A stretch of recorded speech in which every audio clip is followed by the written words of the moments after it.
Today's agenda will cover a brief overview of current NCB-TMB programs, education's role in advancing the massage profession, introduction to COMTA, defining COMTA accreditation, importance of COMTA accreditation, key details on the COMTA accreditation process, benefits and impacts of accreditation, next steps to becoming a COMTA accredited, and then we'll take live questions and answers afterwards. Today's hosts are Dr. Lena Gupta, NCB-TMB's chair. Hi, Lena. How are you? Hi, Donna. I'm well, thank you. So great to be doing a webinar with you again today. It's been quite some time. This is very exciting. I love these. And we also have with us Dawn Hogue, COMTA's chair. Hi, Dawn. How are you? Hi, Donna. I am great today. Thank you. Excellent. I'm Donna Sarvello. I'm the VP of Educational Support for NCB-TMB. So let's get started.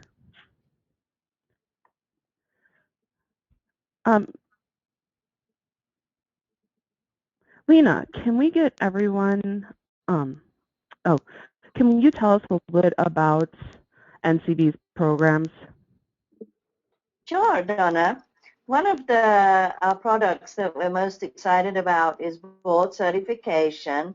This was our move to go from entry-level national certification to the highest voluntary credential in our profession, and we are transitioning everyone who was previously nationally certified into board certification, and that process continues on till the 31st of December 2016. So we can get everyone in now since it's only approximately a year away, and it's only $85 to renew.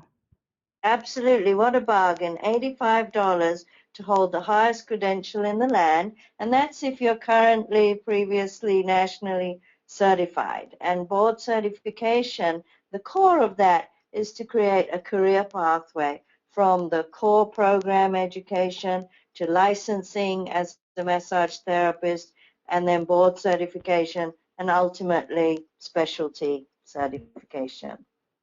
Another one of our products is our approved provider program. We have over 2,000 approved providers, and this is an area that is growing on a daily basis. Even with our current approved providers, they're adding more and more courses, both in person and home study, and typically may have about 8 or 10 programs per provider as an individual. And then we also have organizational providers, groups of approved providers, or special conferences that become approved providers so that they can give NCB-TMB credits for that event. And our third category is assigned schools, where we recognize and support legitimate massage therapy programs. Excellent. Lena, what is the importance of education in our profession? Well, for us to be recognized and respected by other professions, we really have to parallel their process and advance our educational products and programs, furthering that career pathway.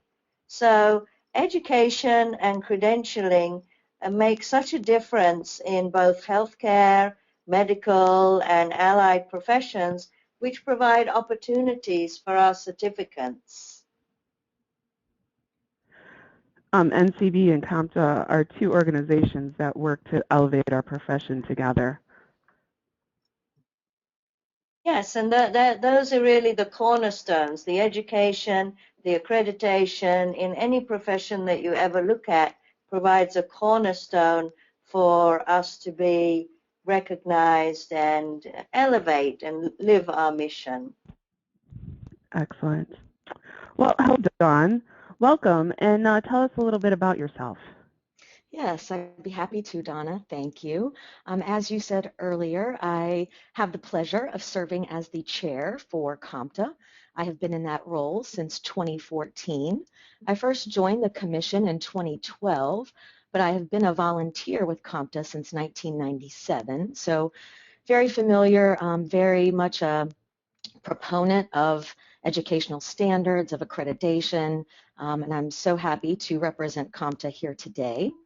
I'm also the school director for the Casey Riley School of Massage, which is located in Virginia Beach, Virginia.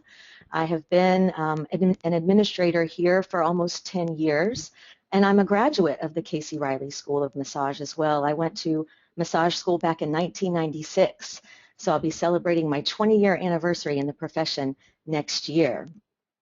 And just a little bit about me personally. I have a little dog that I love, and I love the beach, of course, living here in Virginia Beach. I try to spend as much time as I can in the ocean and in the sand.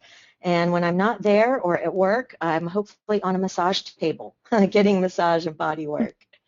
And I just want to, yeah, I want to thank you and Lena. Lena, thank you for setting such a wonderful context to today's webinar, and just thank you both so much and NCBTMB for this opportunity. It's such a pleasure, and I'm really, really grateful that we can join our resources to promote the value and the importance of high educational standards, and of course the role that accreditation plays in that process. Well, it's absolutely a pleasure to have you.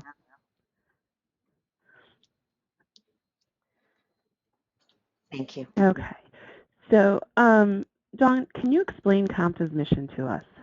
Yes, I'd be happy to. COMTA, C-O-M-T-A, stands for the Commission on Massage Therapy Accreditation. And you can see our mission on the slide in front of you. The key words that stand out for me there are promoting excellence in the massage and bodywork profession, high standards, a peer review system. Our mission really reflects that we were formed to establish and maintain the quality and the integrity of our profession, specifically the education of our profession, and we do that through our standards of accreditation. A little background about COMTA and how we were formed, when we were created, and this is a brief nutshell version, let me just say, because we go back 26 years now. In 1989, we first were formed by the American Massage Therapy Association for the purpose of setting, again, educational standards for the massage therapy profession. In 2002, COMTA was officially recognized by the United States Department of Education as an approved institutional and programmatic accrediting agency for massage and bodywork schools and programs. And then in 2004, 15 years after we first started, we became officially independent from the AMTA. Of course, we still value their continued support, but we are two separate organizations, as is sometimes still a question among our professional community. So happy to clarify that today. Fantastic. Yeah, I'd also just like, oh, I'm sorry, you go ahead. No, go ahead. Go ahead. Yeah, well, I just wanted to address those final two bullets that relate to the scope of COMTA. I'm going to speak about institutional and programmatic accreditation in just another slide, but our scope includes massage and bodywork programs, aesthetic and skincare programs, as well as occupational associate's degree programs within massage, bodywork, or aesthetics schools. So sometimes we get that question of, you know, can we accredit occupational or degree programs? And so absolutely, yes, we do. As you see there in that final bullet, we are up for our renewal of our approval by the United States Department of Education later this year, and we expect that to be a very smooth and successful process. Perfect. Yeah. So I know that COMTA is a volunteer-based organization. How would someone become a volunteer if they wanted to be? Yes, we have a number of different roles that volunteers serve in our agency, commissioners and volunteers. I did just want to tell you a little bit about who we are here at COMTA. And when I see this slide, what I really see in front of me are my peers, our peers in the massage and bodywork profession. So on the left-hand side of the slide, we do have our staff, paid staff. There are paid employees. And a lot of people in our community know Kate Zalaski. She's the executive director for COMTA. She and the staff manage all of the day-to-day operations of the agency, the customer service, marketing, compliance with the Department of Education requirements, and they are massage therapists. As I said, we're peers here. They are educators. They have been administrators in massage therapy schools, so they really understand our customers at COMTA. The commissioners, who you see there reflected in the middle column, we are volunteers, and we are like the board of directors. We are the decision-making body for COMTA. We vote on things such as school actions, policies and procedures, as well as guide strategic planning for the organization. Some of us are elected by our school members, and some commissioner positions are appointed by the board. And we really bring a variety of perspectives to our decision-making process. You know, we represent administrators, educators, practitioners, employers in the massage and bodywork profession, and we really like to lean into all of those perspectives to really make the best decisions on behalf of the whole. And then our volunteers, represented on the right-hand side of the slide, I have to give a huge thank you to all of our volunteers out there, and they really serve a significant role related to our peer review process. Our volunteers, they read reports related to the site visit process. They go on visits to schools and do a verification of school activities. And we also utilize subject-specific professionals in this process as well. So massage and bodywork administrators, managers at schools, curriculum directors, education directors, faculty members from schools. To be a volunteer for COMTA, you don't incur any expense. All of your expenses are paid by COMTA. And being a volunteer, I have to say, participating in this peer review process is an excellent way to prepare and learn what the experience is all about. I will say more about that, your question, Donna, and how to be a volunteer, and a little bit more of what's involved in another couple of slides. But here's an introduction to that at this point. You know, just listening to you, you make me want to become a COMTA volunteer. Great. We'd love to have you. Well, that's very interesting, and I'm sure our listeners would like to know more about how to be a volunteer with COMTA too. Dawn, can you tell us a bit more about the meaning of accreditation and the types of accreditation? Yes, so accreditation defined, if I were to define it, it's a voluntary peer review process that identifies and acknowledges programs and institutions for achieving and maintaining a level of quality, performance, and integrity based on educational and professional standards. And with COMTA, those standards are set and determined by our professional peers. And from the COMTA perspective, we would say that that level of quality is really the highest, that with COMTA accreditation, you're really reflecting the highest level and the highest standard of quality education.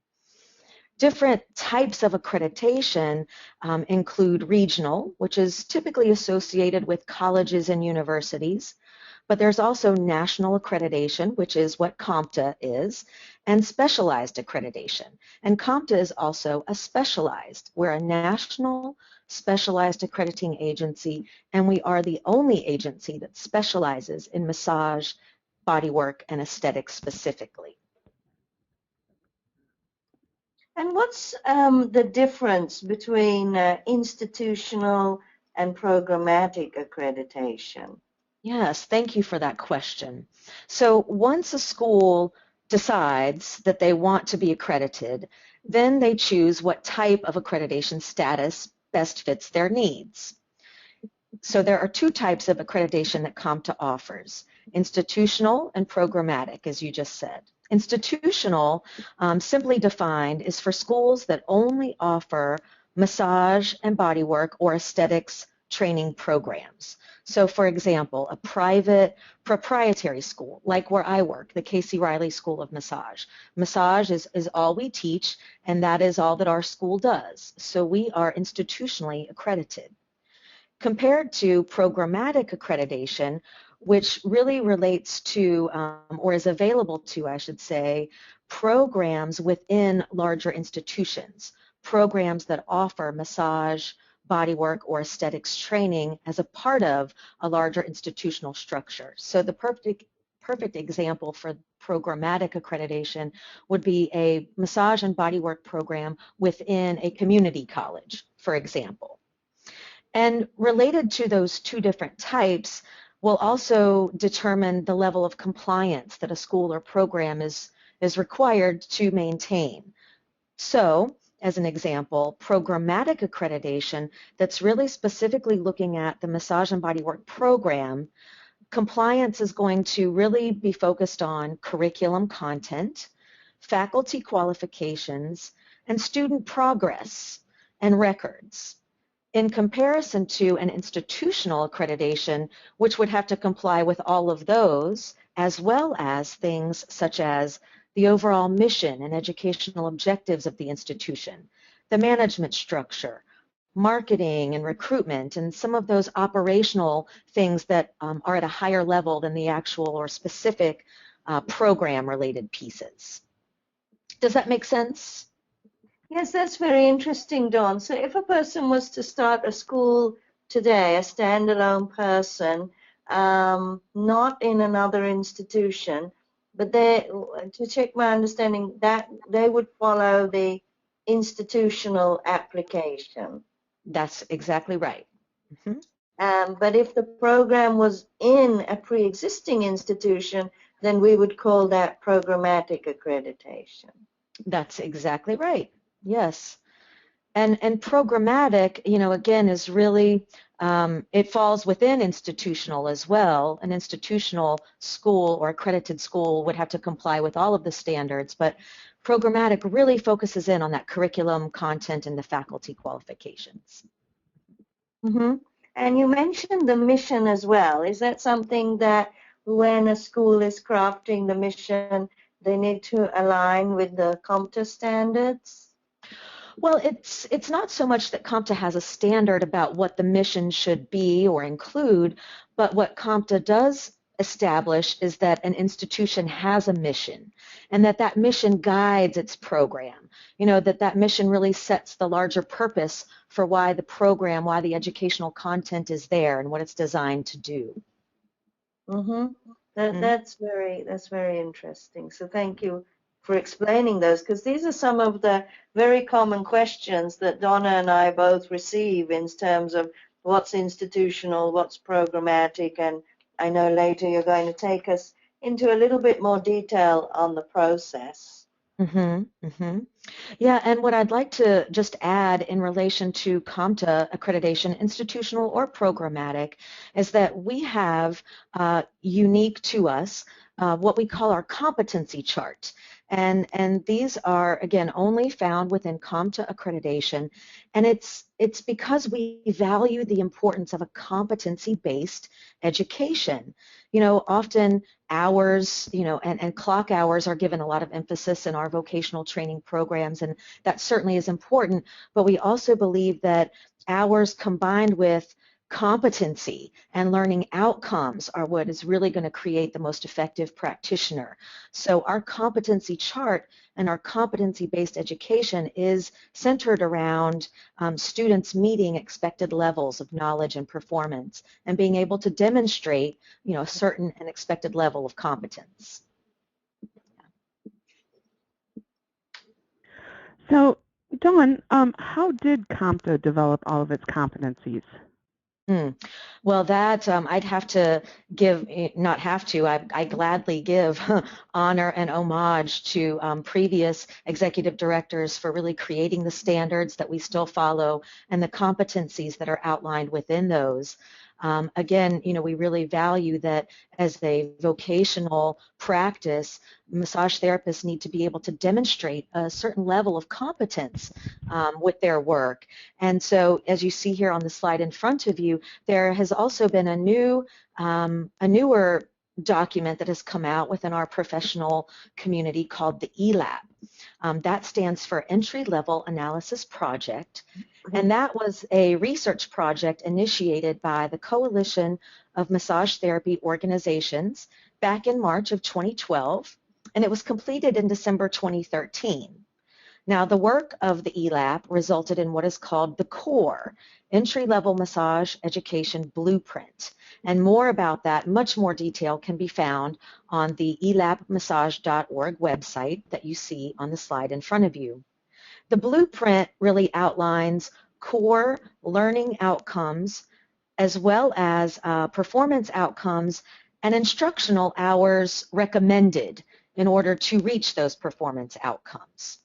What COMTA did, knowing that there's a lot of support for consistency and the standards of training, that's really what the ELAP blueprint was designed to provide, is this document that outlines what could be a consistent implementation, for standards of education. So we took our competencies, which also follow that same intention, and our staff at COMTA aligned our competencies with the ELAP learning outcomes. So for COMTA schools, you'll have the assurance that you can demonstrate your program is in compliance with COMTA competencies as well as aligned with those ELAP learning outcomes. It's just another way that a school can demonstrate the highest standard of academic excellence. And we're really, really proud of the fact that we've been able to align our work with the ELAP and, again, just combine all of our efforts, as you both said earlier, in service of higher consistent standards of quality education.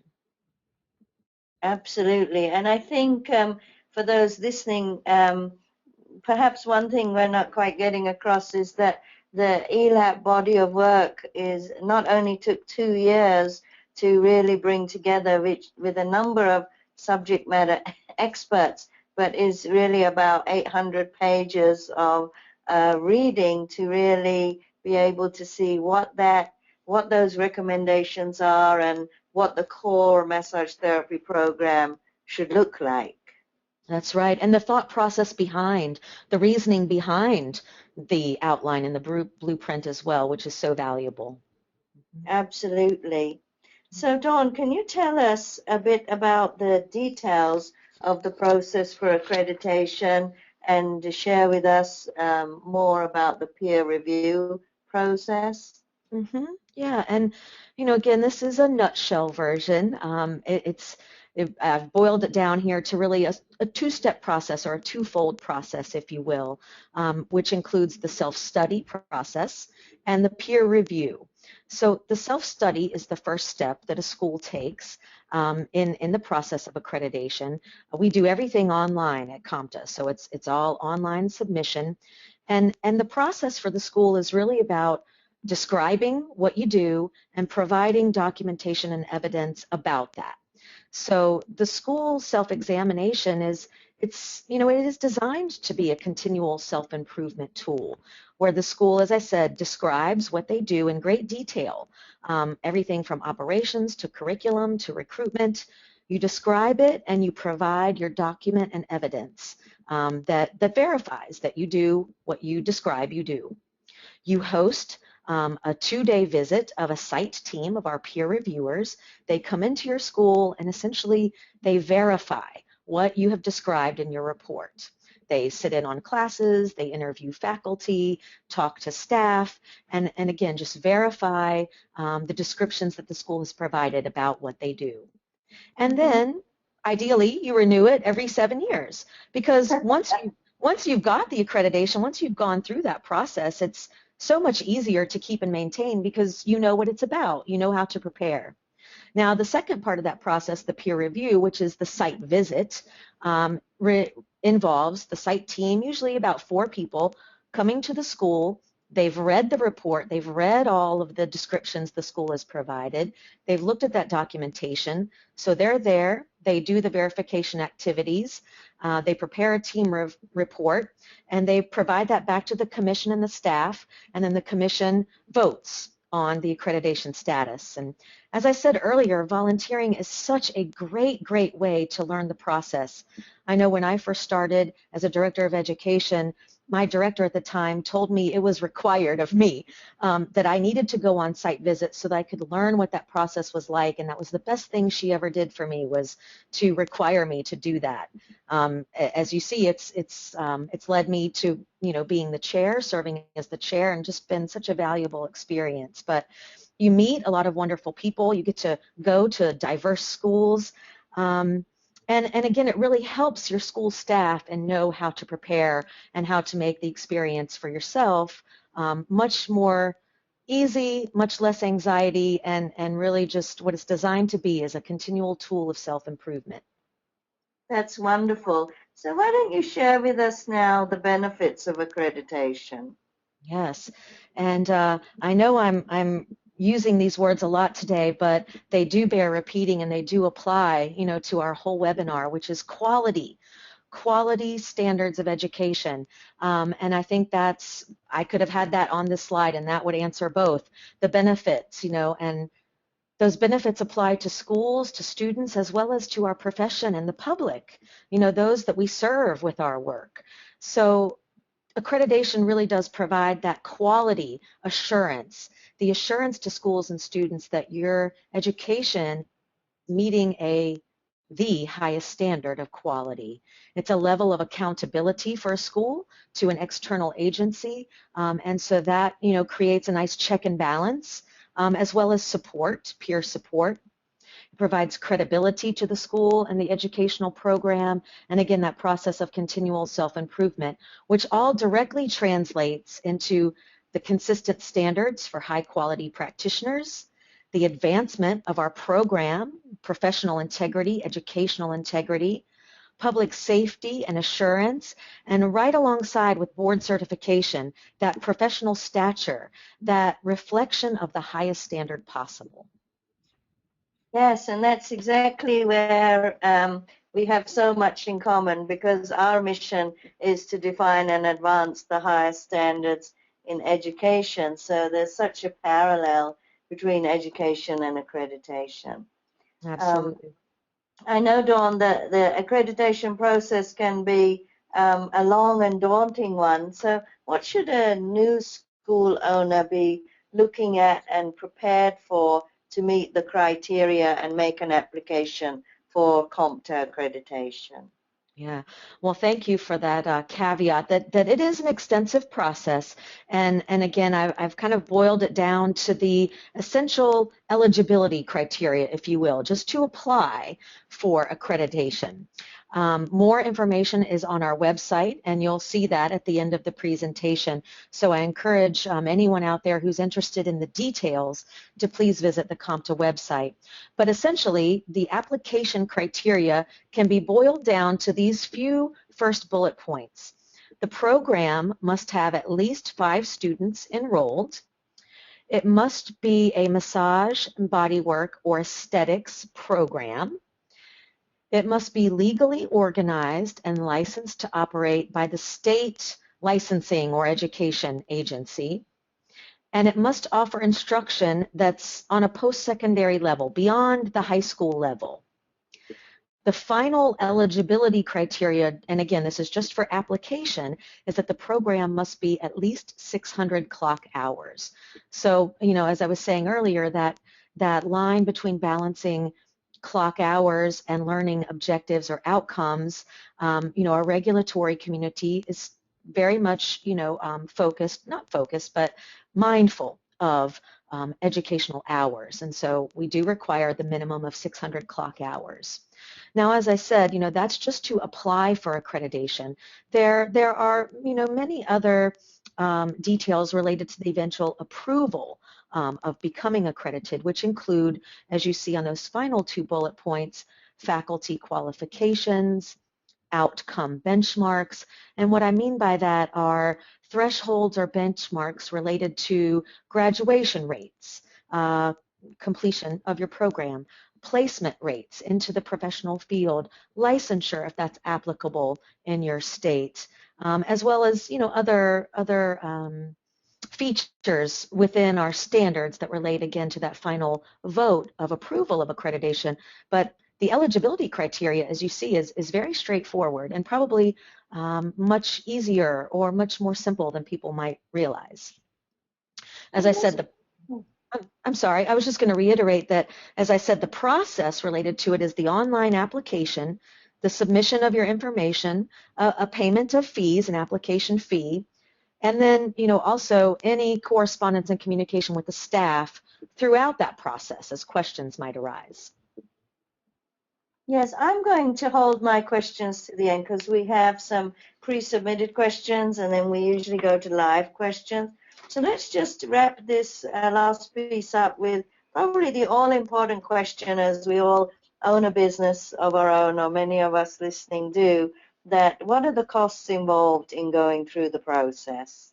Yes, I'm so glad we get to talk about this because I think it is one of the biggest misconceptions, if you will, is that it's too expensive. And at COMTA, we are very mindful that there is expense related. I'm not going to pretend that it's free, but I think the expenses, when you boil them down and look at them from a budget perspective, again, it might not be as out of reach as some school owners might think. And as you said, those of us who are business owners really want to pay attention to this. What is the cost and what is that return on investment? As I said, I'm the director of the Casey Riley School. We are a small proprietary school, so I'm going to use us as an example, that standalone proprietary school with one location. And here at my school, we see approximately 50 students a year. So I consider that on the smaller end, and I am a very cost-sensitive director and very budget-oriented when it comes to our profit and loss statements. So So I sit in the seat of all of those directors and owners that really need to balance the cost and the ROI. So you see here outlined, again, these are general numbers. Please visit the COMTA website for the full list of costs and fees. I wanted to provide something that gave people a ballpark, an estimate. And so you see here I've broken it down between initial application, so what it would look like for a new school just coming in, as well as what it would look like for that same school renewing every 7 years. So you have different fees related to the application process. There's site visit fees related, and then there are fees that you pay every year to sustain your approval. Okay, so those are your 3 fees that come into play. Now, when I total those fees and average them out over the number of months that my accreditation covers, which is 7 years, in both categories for initial and for renewal, as you see, it boils down to about $300 a month is what it costs. And for me at my school, that breaks down to about 2 to 3 students pay for my accreditation fees for that 7-year cycle.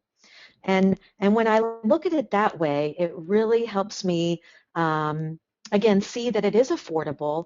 And the other big benefit that comes from being an accredited school is that you are able to provide Title IV funding to those students who are eligible. So as COMTA, being a Title IV gatekeeper is what it's called, institutionally accredited, you are able to offer Title IV funds to your students. I know here at my school that has been a significant resource to enabling our student enrollment to increase, especially over recent years where that has fluctuated quite a bit. Our Title IV eligibility, again, has allowed us to increase our enrollment, maintain our enrollment, and I have all assurance that I'm going to get those 3 students that I need to help pay for those fees. So it really is a reciprocal benefit in that financial sense.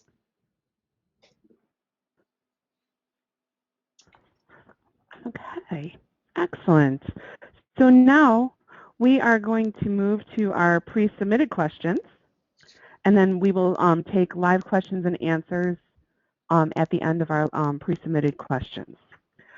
So our first pre-submitted question comes from Barbara.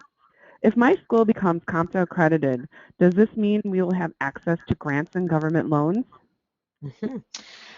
Well, yes, Barbara, as I was just saying, it does mean that your school is eligible to provide Title IV funding. Now, again, my school having gone through this process in 2009, there is compliance with the Department of Education that is a part of really being able to offer those funds. But in order to be eligible to apply for that with the Department of Education, a school has to be accredited. So being accredited is that first step towards becoming eligible to provide Title IV to your students. So yes, the answer to your question is yes. Excellent. Our next pre-submitted question comes from Scott. How should my school prepare for the COMTA on-site visit? I love this question. Thank you, Scott. From my perspective, and I've done lots of school visits, and I am a school who has been visited many, many times. One of the best ways to prepare for the visit is to be organized. The school will be prepared and know what to expect in terms of what questions they'll have to answer because they've provided a lot of that information through the self-study process.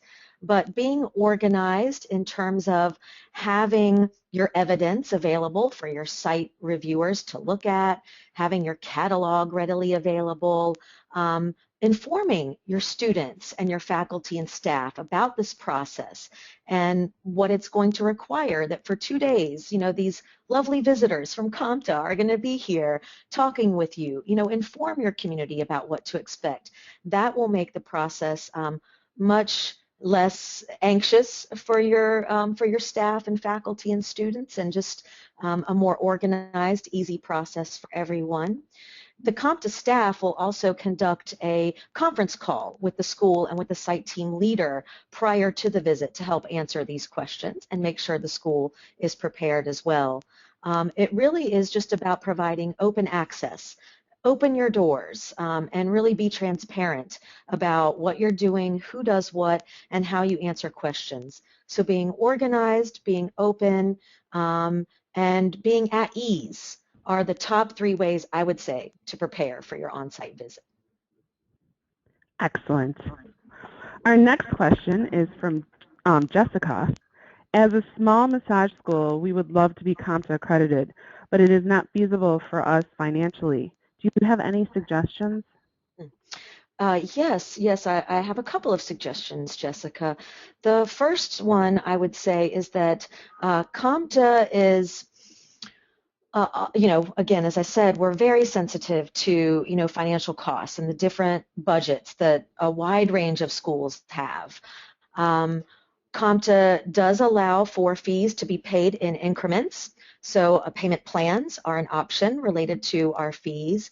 And there's also another status that COMTA offers, aside from accreditation, for schools that really want to honor and recognize a quality educational program, but might not have the financial means for accreditation.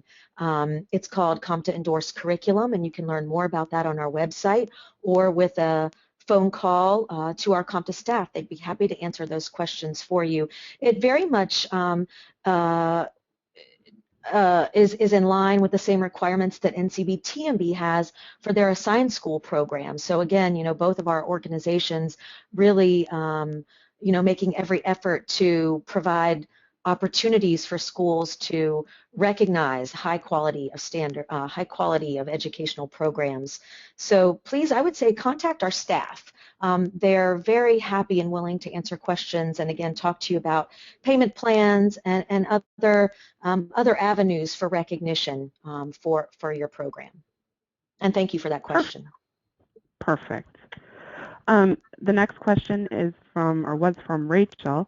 When should a new school or program start the COMTA accreditation process? I would say I would encourage a school to start that application process as soon as they see they meet the eligibility criteria that I described earlier. And again, visit our COMTA website and you can see the full list. But if you know you have a minimum of 5 students enrolled, 600 hours, you're approved by your state agency, and if you feel like you're really demonstrating a high level of academic and educational quality, start that application process, and the COMTA staff and volunteers will help walk you through it step by step, answering questions that come up or connecting you with someone such as myself. As a volunteer, I've offered to talk to new schools who are in that application process that might want to hear it from someone who's been through it. I mean, the staff can certainly describe it, but there are a lot of other resources and people within the COMTA community that can help at each step along the way in that process. But as soon as you meet the eligibility criteria, I think that's the perfect time to start the application. Excellent. We are going to move into our live questions and answers so far. Now, I'm having issues over here. Our first live question comes from Jim. What qualifications are you looking for in instructors of a COMTA accredited schools? Great question, Jim. All these questions are great today. It's so great to be able to answer some of these because they do come to us a lot. Faculty qualifications, again, I'm going to kind of put it in a nutshell version for you. Instructors have to have at least 2 years of professional practice, those who teach in technical classes, massage and bodywork courses. Instructors who teach in the academic sciences like anatomy, physiology, and pathology have to have what we call an undergraduate proficiency in that subject matter. Now, that doesn't mean that you have to have an undergraduate degree. It means that you have to demonstrate undergraduate proficiency. So essentially what we want to see is that someone who's teaching anatomy and physiology in a massage school has at least one level higher of education in that subject than the students they are teaching. So someone could, for example, take advanced anatomy training at a community college or through a continuing education advanced anatomy program, and that would meet the requirements of undergraduate proficiency. We also have all of our terms defined on the COMTA website, so a term like that, undergraduate proficiency, is clearly outlined, but I'm happy to be able to clarify that. So it's really 2 years in the program for massage and bodywork classes, undergraduate level of proficiency in the science-related courses. Perfect. Did you have something else to add? Well, the last little piece I would add is that you also, as an instructor, need to demonstrate ongoing professional development in instructional skills. So ongoing professional development, not just as a massage therapist, but as an instructor as well. Perfect. Yeah. Our next live question comes from Andy. Do you feel that COMTA accredited schools education is stronger than unaccredited schools? Well, that's an interesting way of wording the question, and I always like to be very diplomatic. So what I want to say is that I think there are some wonderful schools and programs out there that might not be accredited, and yes, I believe that accreditation is a means to creating consistent standards of education in our program. Programmatic accreditation, institutional accreditation, either direction, either pathway you choose, it represents that high quality, but it also helps contribute to those consistent standards. And I will just share one story. I was at the AMTA National Convention back in August. I saw you both there. It was a great convention. And COMTA, we had a booth set up as a vendor. And I had a young woman who is currently a student. She walked right up to me. She saw the COMTA sign. She pointed at it and she said, "That's why I chose the massage school that I'm going to right now, is because they were accredited by you, by COMTA, and I knew what that meant." So, that was really good student informal testimonial also, that our students, our consumers, are very educated as well. And They might not know the details involved in accreditation, but they know in their body that that represents the highest standard. So, so yes, again, to boil it down, the answer to your question is yes. Yeah, in COMTA accredited schools, the owners are very proud, very proud. Yes. So that is great. Our next question comes from Tiffany. Hold on. Is there a specific length of time that a program must be in operation before applying for COMTA accreditation?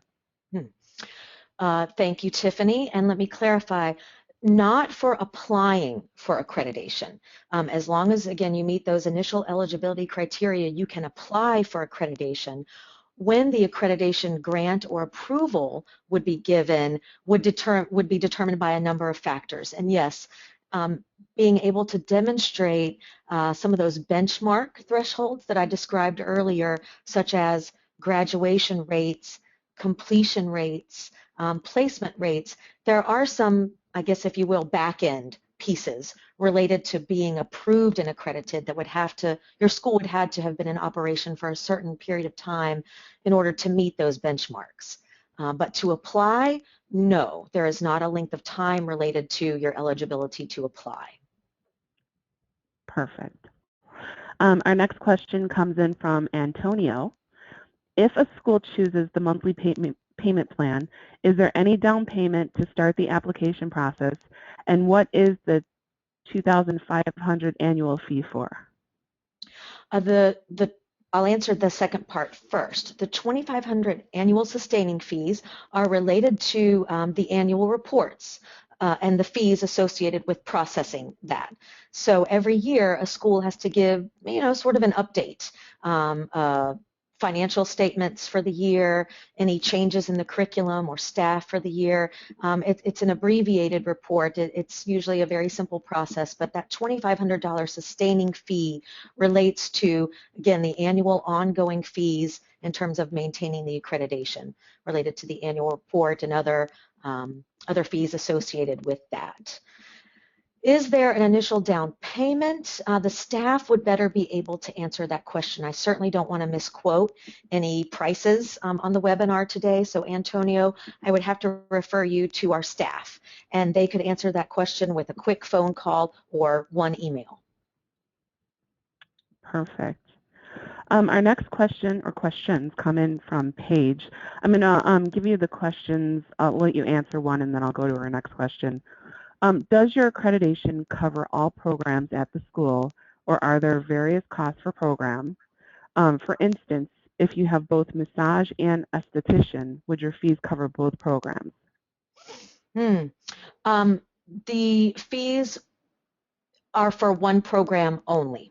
Yes, so if you have a massage program and an aesthetics program, you would pay separate fees for each. However, a site visit, for example, even though it might involve two teams with specific subject matter experts, that could be an area where if a school were to work with the COMTA staff and schedule it in such a way that the site visit happens simultaneously, that's a way that a school could maybe save a little bit on the fees related to the site visit. But Paige, yes, there are separate fees related to each specific program. Now, they're not the same fees, but if you look at our fee structure on the website, you'll see that there is a reduced fee for an additional program, for example. You'd pay a main fee and then a fee that's a little bit lower for the second program. I hope that makes sense. It does.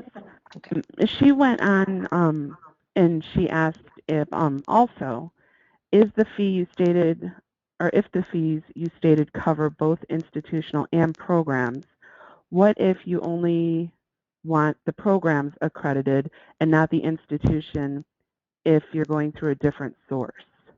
The fees would be the same, again, because the process is consistent. It's just fewer items to verify, I should say, or to comply with in terms of programmatic accreditation. But the process and all of the fees that relate to the process are the same. So Maybe Donna, could you word that for me again so I'd be sure that I answer that for her? I think she's asking if the fees would be different if she only wanted the one program covered and Yeah. not the entire institution. Yeah, Yeah. that's what I was thinking as well. But because programmatic accreditation still requires the on-site visit, the process, the online submission, the fees are the same. Yeah. Okay. And again, these are I great. see. Oh, No, I was just going to go say ahead. great detailed questions. I know I'm only giving sort of high-level answers in this webinar here today.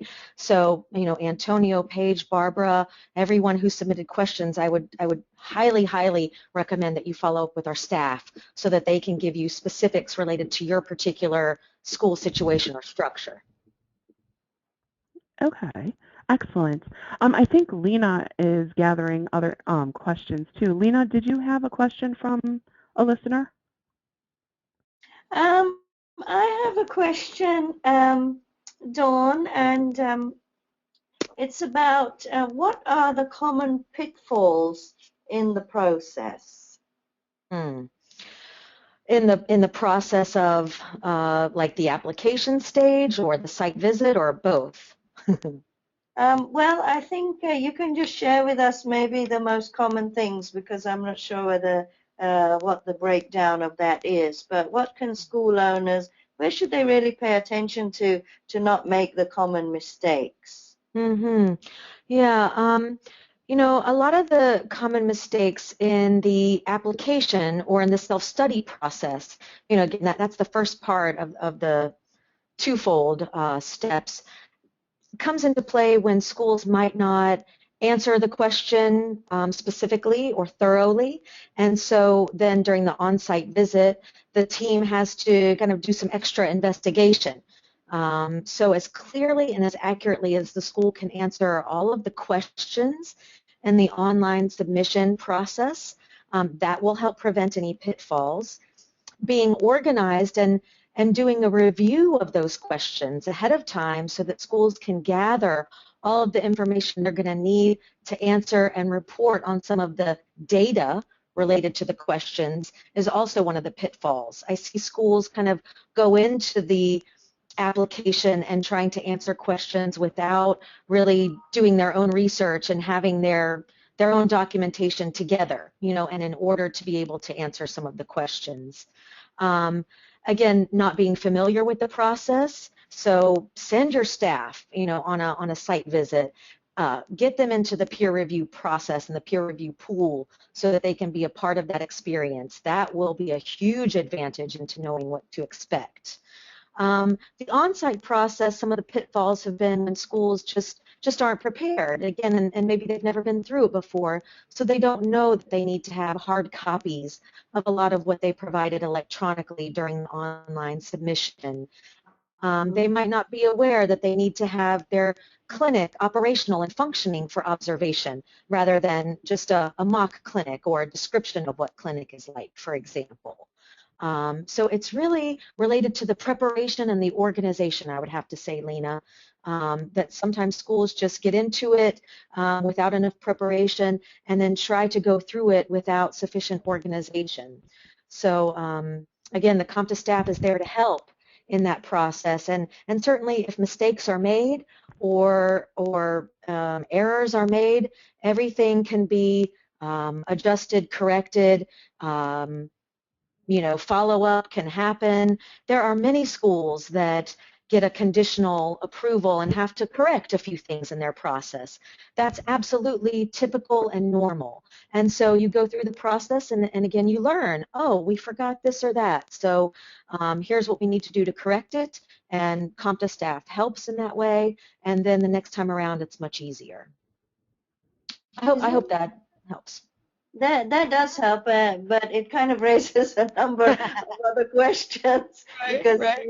you transmitted a huge amount of information there in just a few sentences.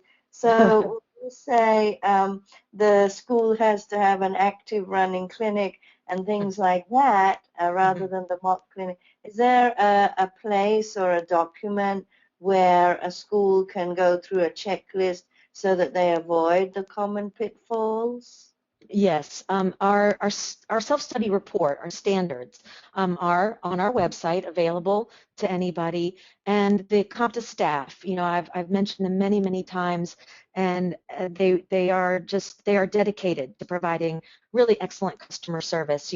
We know that sometimes accreditation agencies can feel like, oh, they're scary and they're far removed and bureaucratic, but our staff, our customer service, really, we're your peers, and we want to help you be successful in this process.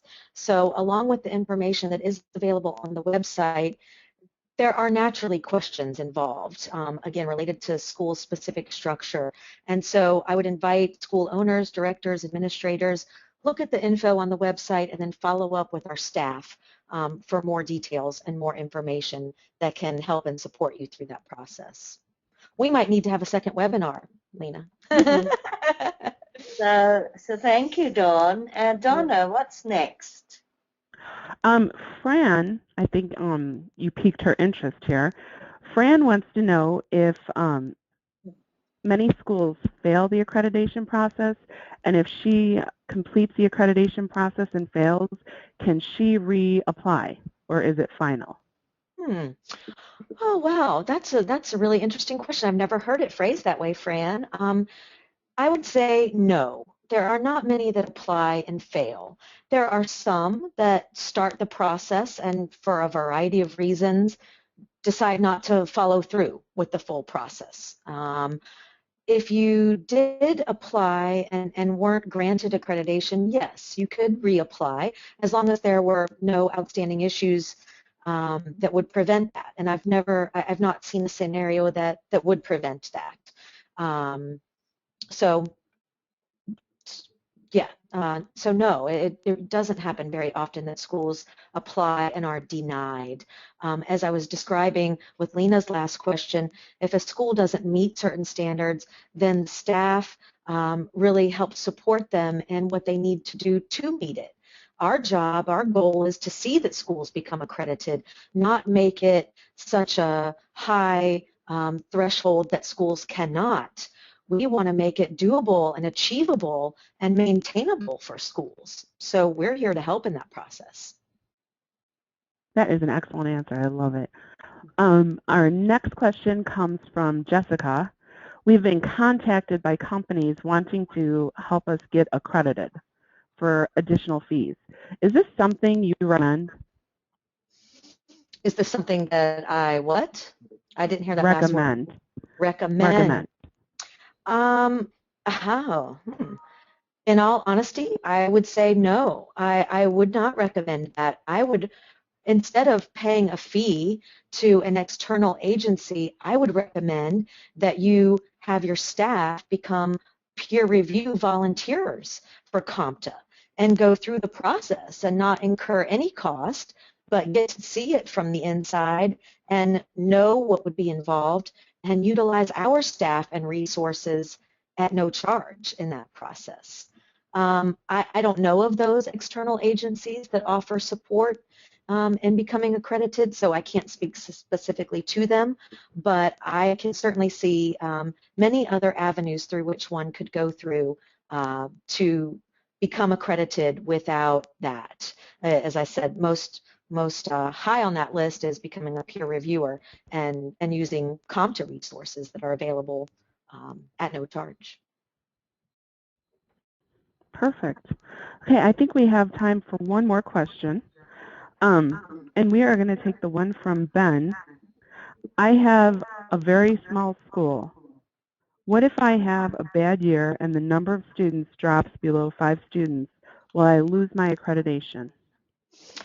No, in a very straightforward answer, no, Ben. That's part of what our annual reports are the purpose of them, is so that a school like yours and my school, the same thing, enrollment fluctuates. And so if your enrollment is low one year, all you do is report that. You you communicate to the staff, hey, our financials are low this year, and here's the reason why. Or maybe the opposite is true. Maybe we had an increase in enrollment, and you describe, the reasons that contributed to that. So it does not mean in any way that your accreditation would be revoked.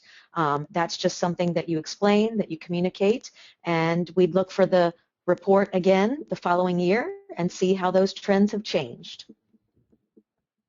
Excellent. Well, I think that's all the time we have for live questions, but webinar playback will be available on October 30th. Just go to www.ncb.org/webinars or www.ncbtmb.org/blog. To contact COMTA, their website is www.comta.org, or you can email them at info@comta.org, and the phone number, of course, 202-888-6790. And then we have their mailing address, and all of this will be available on October 30th on our website. And of course, to contact NCBTMB, you can email or call us Monday through Friday from 9 a.m. to 5 p.m. Central Standard Time, or email us at info.ncbtmb.org. Our phone number is 1-800-296-0664. We also have a new live chat on our website. Thank you, Lena and Dawn, for joining us. This was a fabulous webinar and very informative. Thank you, Donna. Thank you, Lena. Thank you so much, Dawn. It was a pleasure. Thank you.